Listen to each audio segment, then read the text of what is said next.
आणि आता पाहूयात 9 महत्त्वाच्या बातम्या। उपमुख्यमंत्री देवेंद्र फडणवीस आज रत्नागिरी दौऱ्यावर। पोलीस वसाहतीच्या नवीन इमारतीचं फडणवीसांच्या हस्ते भूमिपूजन।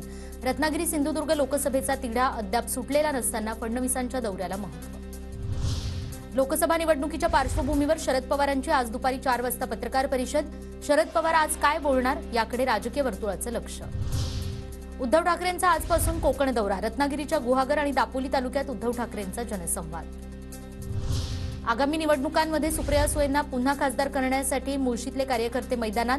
घराघरात पक्षाचं नाव, चिन्ह आणि उमेदवार म्हणून सुप्रिया सुळेंचं नाव असणाऱ्या पत्रकांचं वाटप। जोगेश्वरी पूर्व विधानसभा क्षेत्रातील मनसेचे 700 पदाधिकारी भाजपमध्ये प्रवेश करणार। पालकमंत्री मंगलप्रभात लोढा, आशिष शेलार आणि विधान परिषदेचे गटनेते प्रवीण दरेकरांच्या उपस्थितीत पक्षप्रवेश। शेतकऱ्यांना 31 मार्चपर्यंत 0% व्याजदरात पीक कर्ज फेडता येणार। अमरावती जिल्हा मध्यवर्ती सहकारी बँकेचा ऐतिहासिक निर्णय। नियमित विमानं रद्द करून खासगी विमानांना प्राधान्य। स्पाइसजेटच्या उच्चाधिकाऱ्यांचा घोटाळा। कंपनीच्या लेखापरीक्षणात बाब उघडकीस।